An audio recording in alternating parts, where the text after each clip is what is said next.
So I told them we should make ourselves necessary in the community, that if one day we have to move the church, people would complain and say, hey, you can't move your church from here because you are part of us. But if they don't say that, then we are not doing what we need to do. So we are focusing more there. Welcome to the Bronx Health REACH Community Coalition podcast. I'm Felix Rojas, and I am hosting today's podcast. I'm a community health worker with Bronx Health REACH, an 80-plus member community coalition launched in 1999 to eliminate racial and ethnic health disparities in the Bronx.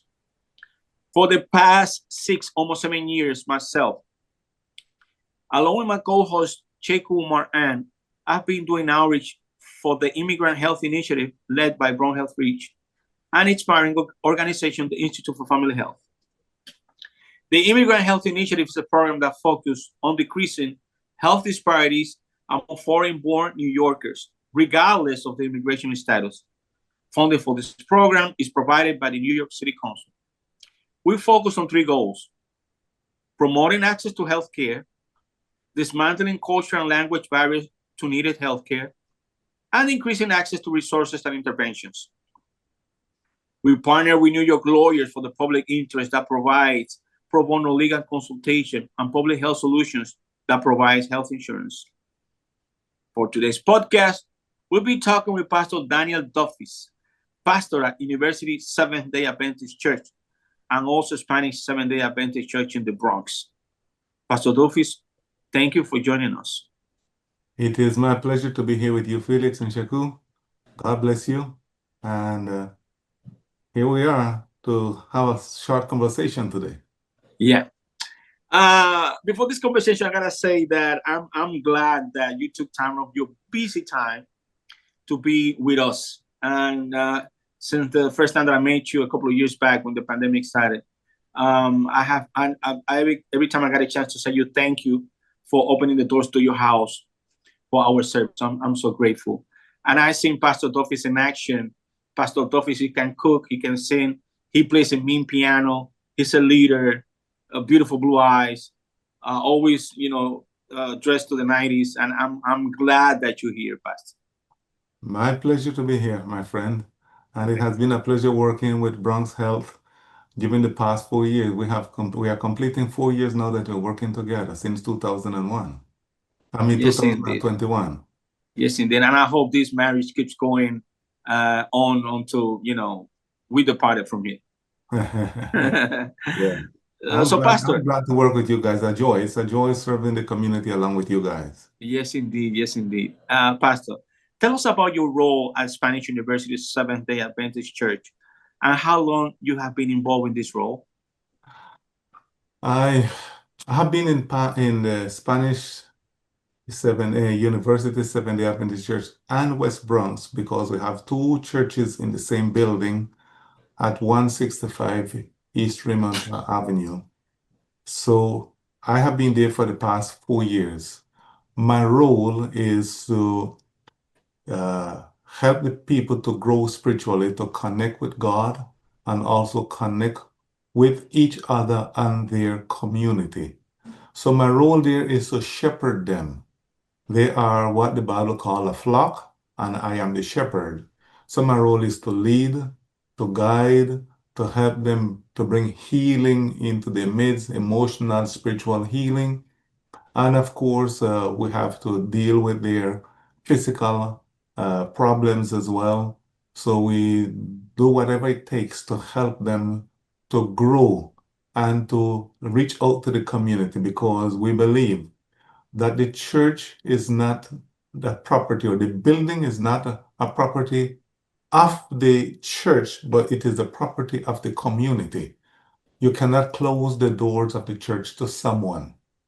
You see, on private property, you can tell someone, we do not want you here, we do not want you here. But when it comes to the church, the doors have to be open always for anyone who wish to come in, worship, find a time of peace, a peace with God, peace with each other, and just find solace and comfort. So that's what we're there for, to reach out, to connect with God and to connect with our community.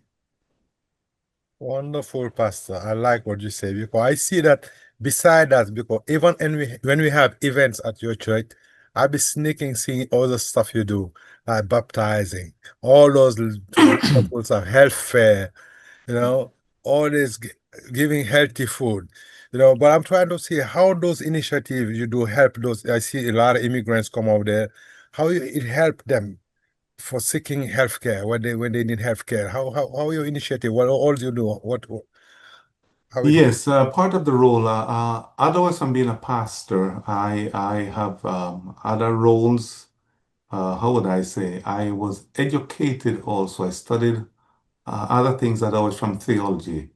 I have a bachelor in education. That means I'm a teacher.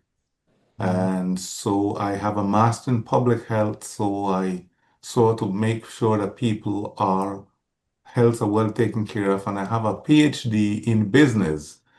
Wow, So when I combine all my studies together, I reach out into different areas to make sure that people get the proper education, not only in spiritual and family matters and environment and so forth in social matters, but I make sure they get proper education in health. That's the reason why we have the health fairs, for example.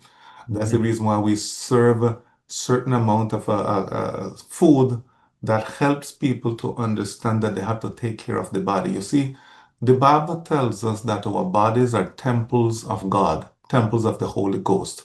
Mhm. And therefore, we believe that the connection between the mind and God is the only channel of connection between God and man. So you need to have a healthy mind, you need to have a healthy body. And so Right. that connection is there, and that's the reason why we emphasize health by feeding people properly, by having these health fair, by having community leaders and experts come in and have health talks and workshops and seminars, by promoting vaccines, by getting help for the people to go to hospitals or to dentists or different places where they need, because many of them are immigrants. Many of them do not speak English. Many of them are undocumented. I do not say illegal, I just say undocumented. And so, because of this, we try to give them all the help possible. And so, we work with you, and there are other places that have contacted us. We try to work with them as well so that we can give the people the best possible health care so that they can be well physically in order that they can connect well with God as well. Wonderful. I'm so impressed by your background. So I see behind you is so much stuff. You're so humble, So everything we be talking, maybe more than what we be saying. So every time you come to your church, I see how you have this leadership following up. Because every time you there, we can see that the whole church is behind you. Because it Yes. happened that we did event that you wasn't there, but look like they wanted to wait till you come so they can, the trust they have in you just coming to us. That's the wonderful to know.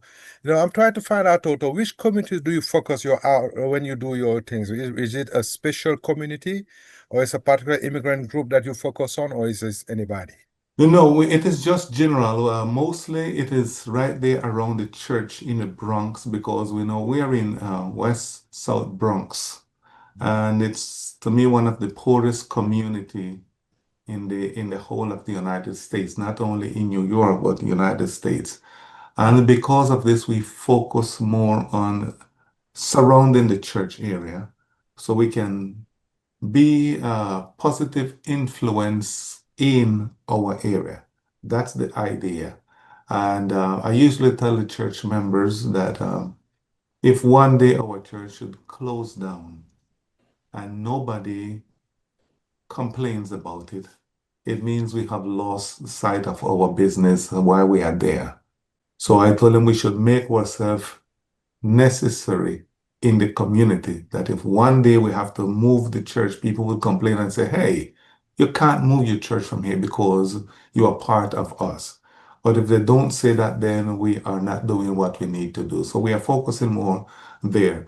One of the things that I do on a personal level is when I go there on Wednesdays, especially, I go quite early, about, early afternoon, and just sit down at Echo Place Park there with many homeless people, many of the addicts. Just sit down there, talk with them, find out the problems, know what is going on with them.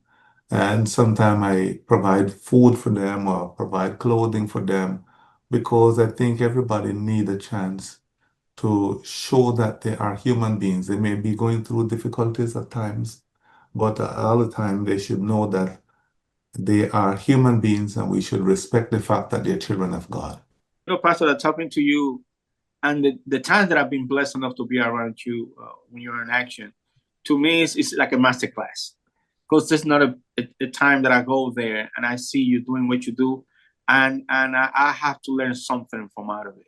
And from a Christian part, what is eclectic about this is just like our partner Chequan Omar being a Muslim, you being an Adventist, me being Catholic Christian, and it's just a social work besides our beliefs.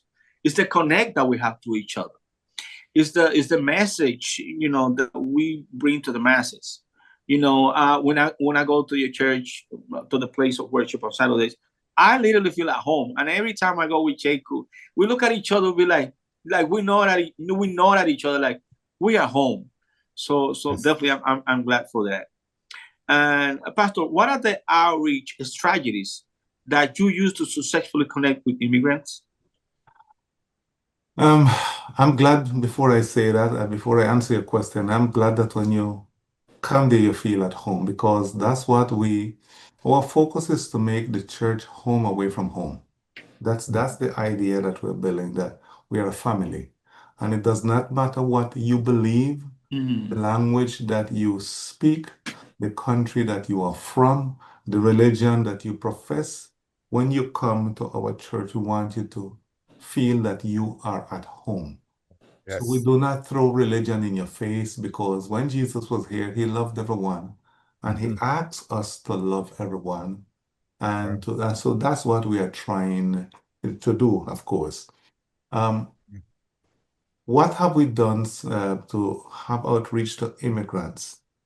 One of the things that if you notice in the area where we are, Mount Hope in the Bronx, that area of Mount Hope has approximately 60% of individuals are Hispanic. So, and our church is Hispanic, even though sometimes we cater to people who do not speak Spanish, most of it is for Hispanic immigrants. Okay. And so we reach out to them. Many of them do not have their documents, are undocumented.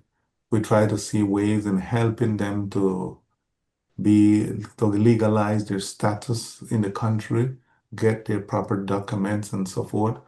We connect them with attorneys sometimes. We connect them with hospitals because we want people to feel you are coming here to church not because you're a Seventh-day Adventist, but because you feel at home. That's what we want them to feel, so that they can know that this is a place where you will be taken care of. That's the idea behind it. So when we love them, reach out to them, treat them with respect, it makes inroads. It makes inroads. I have people who are from the community who are not members of the church, but whenever they're in crisis, they would call and say, hey, someone's in the hospital, can you visit for me? Or we have a wedding, can you officiate in our wedding, please? And I never charge them a dime. People come and say, I need counseling. And we give them counseling free of charges. We officiate in weddings free of charges. Everything we do is free of charges. I never charge anyone a dime to do anything. And so maybe that's the reason where people find that they are loved and respected while we can reach them in this way. Now we're trying to reach a younger generation of people who are born here also, Mhm. and who, even though their parents speak Spanish, they speak more English. So we had started once per month having a service in English just for young people. So meanwhile, the service is done upstairs in Spanish. We use the basement for young people and then have a service just for them in their space, in their language that they understand. And parents like it also. That's the one thing, something that we do. Another thing is that we have Pathfinders and Adventurers Club. These are uniform clubs like the Boy Scouts and Girl Scouts. So we do have these clubs, and anyone from the community. The adventurers are from 6 to 9, and pathfinders 10 to 15. So these clubs, uniform clubs, we have them there, and people come. It does not matter which religion they are, they can bring their kids to the clubs. And so parents like that we are offering that also to the community. And so many people who are not members of the church bring their children also to the clubs, and they sit there and had conversation of kids as parents while we take care of their children for the 1 hour or and a half or 2 hours that they are in their clubs there. It's so wonderful, because you see, hearing you talking, this is what I live. Because me being from a different background and coming to your church, exactly what you're telling me, that's what I see over there. I see the youth is growing up there. Some of them speak very well English, how you can tell they're born here. And the people they look joyful when they come over there. They like being there. And at the end of it, they look like they don't want to even go home. They stay around, talk to each other, hang out. And so many Yes. times they would offer me food, they're knowing that, they bring me food, then bring me another plate. Sometimes just to be nice, I just take 2 plates, It's so wonderful how they do it, But Yes. yeah, but seeing all this background you have with you, I'm wondering what attracts you to this kind of work. You gave up so much. You could have been anything you wanted to, but how you decided just to say, let me give up all this, let's follow the call of God and just let me just be this. Let me just be this person. Because that's an interesting question. When I was a young man, I wanted to be a scientist. Mm-hmm. I'm good at math Mm-hmm. and physics and Right. chemistry. Mm-hmm. And so I wanted to work at the NASA. So that's what I wanted Wow. to Wow. do, Hey. because I wanted to do something scientific, Mm-hmm. because I think I had the brain for it. But at a given moment, um, when I was coming up in church at age 15, they named me as one of the local leaders. They call them elders of the church.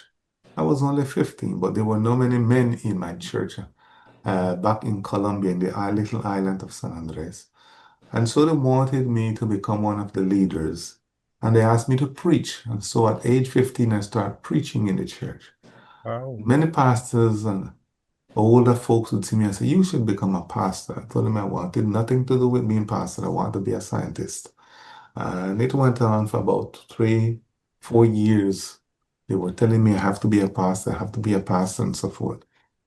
And then I made plans after when I was finishing high school. I made plans to come to New York City because I had a sister living in Brooklyn, my eldest sister. So she was making plans for me to come to New York City. Then I would go to the University of New York here and then do my studies, and then I'll find my way to NASA and so forth. That was the idea. So she got my visa, she got everything. And then when I graduated, it was time for me in a couple months to get all my stuff together and come to New York. But at that moment in the military in Colombia, everybody who graduated from high school, in Colombia, you have what they call uh, compulsory military service. You cannot escape. You need to serve as an obligation. Mm-hmm. And if you don't serve, you have to pay financially to get a card to prove that you have your military situation in order. So even though you do not serve, you still need to be card. So because you don't serve, you have to pay a fine.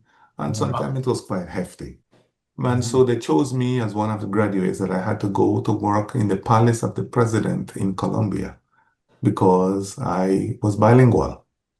And so the Okay. president, the guards for the presidents, for the palace of the president, like the White House in Colombia, they needed bilingual guards, and so I was one that was chosen. But I did not want to be a military. I didn't want to carry guns. I was a Christian, and I don't kill people. I don't want to carry guns with me. So I prayed and I said, God, look, if you really want me to be a pastor, then let them eliminate that requirement and I don't have to serve in military. Once you're chosen, there is no other way out. You have to go.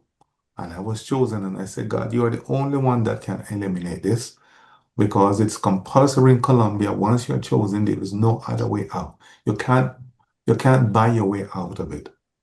And 15 days into my prayer, the Colombian government decided not to pay the tickets of those of us who were on the island of San Andres to go to Bogota. And so I was free. And you don't have to pay no fine or anything. It was something like, I would say, $15, $20, something only I had to pay for mine because it was their fault, not mine. So because of that, then I said, okay, God, you want me to be a pastor? That's Right. what you save me from this. I'll become the pastor then. And so I Okay. accepted the call. And yeah, this is Wow. 43 years later. I, Wow. Wow, So that's divine. That's a divine so so revelation. that's why I got that call, and then I dedicate myself to it completely because this is what I was called to do. wow. Yeah. That's when God program is like we Mhm. cannot control it, That's Uh, it. yeah, when he write this thing that this is what you're gonna be, no That's matter it. what you No, do, this is the way. There's no Yeah. other way. In my country, we Yeah. say where you're bound, you must obey. Yes, yeah, that's the that's right right. sentence That's right. for That's right. it. In the time that you have been doing this, what effect or impact have you seen on the immigrant communities that you serve? Look, um, I work with immigrants for many years since I came to New York. First, in fact, I used to work with immigrant community in New Jersey for 4 years. Then I came to Long Island. I worked for almost 8 years with immigrant community in Long Island. And now I'm in the Bronx for the past 4 years. So immigrant community have always been where I have been working. And part of what I see with immigrant community is that people are always anxious because they do not know their way around certain things. They do not know the laws, or they do not know the place, or they do not know how to do certain things. So everywhere I go, I try to work with the immigrant communities. If you may notice, especially with Hispanic people, people come from Latin America. When you have a problem, people rush to the hospital.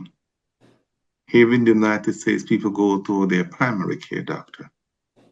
And for example, when I was in New Jersey, um, I was in a meeting at Robert Wood Johnson's hospital in New Brunswick, there in Jersey. And the doctors and the leaders they could not understand why is it that why would the immigrants, especially the Hispanic people, flood the hospital when they have problems? They just come to the hospital and the hospital staff was overwhelmed with them. They come because they have a headache. They come because they have a stomach ache. They come and so they were discussing this, and I said to them, it's easy. It's because in Latin American countries, when you are sick, you go to the hospital. You don't go to a doctor. You go to the hospital. That's where you take care of your emergency cases. And so they could not just grasp that. And the influence that I have seen is part of it is educating the people to look for the proper place, the proper channel. And I have seen that in the immigrant community, number one. Number two, I have had to write also letters, affidavit stating a lot of things for attorneys, knowing these people, helping them to get their situations fixed. And so we have helped scores of people, for example, with immigration process. We have helped people with different things, getting health care provided to them. We have helped people with food. And so there has been an impact indeed there. And we want to, in my case, in the church now, we are seeing something that a lot of people this year especially, are having problem with proper food, not having enough food. So part of what the plans that we are having, that we are considering, is to open up a pantry at our church so that we can serve at least twice per week, not once per week, but twice, because we are seeing so much hunger in our community that we think the church should do something about it. But there is an impact, and we want to continue helping people in these areas.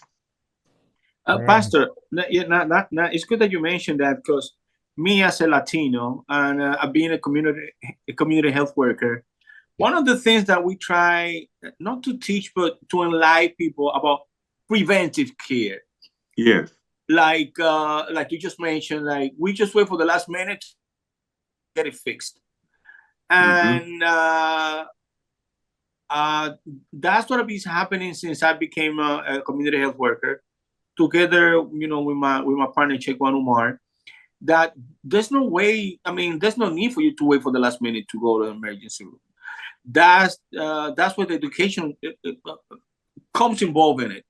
Yes. And I noticed the conversation that you always have at your place of worship is that one. It's about communication. You've been listening to the Bronx Health REACH podcast. You can email Bronx Health REACH at bxhealthreach@gmail.com. You could find Bronx Health REACH on social media. For Facebook, Bronx Health REACH. For X and Instagram, BX Health REACH. And on Blue Sky, bxhealthreach.bsky.social. The views, thoughts, and opinions expressed and presented by our guests here on the Bronx Health REACH podcast are their own and do not necessarily represent the views, thoughts, and opinions of Bronx Health REACH and the Institute for Family Health.